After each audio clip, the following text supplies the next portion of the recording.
نحمدہ و نصلی علی رسولہ الکریم۔ لاہور سے ہمارے پاس سوال آیا کہ نبی پاک علیہ السلام کی سب سے بڑی بیٹی حضرت سیدہ زینب رضی اللہ تعالیٰ عنہ کا وصال کس سن ہجری میں ہوا؟ نبی کریم علیہ السلام کی 4 بیٹیاں تھیں۔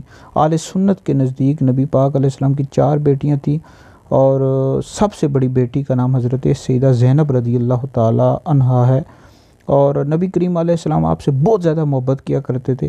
آپ کی والدہ ماجدہ کا نام حضرت سیدہ خدیجہ الکبریٰ رضی اللہ تعالیٰ عنہ ہے۔ آپ کی جو پیدائش ہوئی ہے بعثت نبوی سے 10 سال پہلے ہوئی، جب نبی پاک علیہ السلام کی عمر مبارک 30 سال تھی، اور نبی پاک علیہ السلام نے آپ کا نکاح حضرت سیدنا ابو العاص رضی اللہ تعالیٰ عنہ کے ساتھ کیا ہے، اور آپ کے ایک بیٹے تھے حضرت علی اور ایک بیٹی تھی حضرت امامہ، اور آپ کا وصال 8 سن ہجری میں ہوا ہے، اور نبی پاک علیہ السلام نے آپ کی نماز جنازہ پڑھائی اور آپ کو قبر میں اتارا۔ اللہ رب العزت آپ کے صدقے ہماری مغفرت فرمائے۔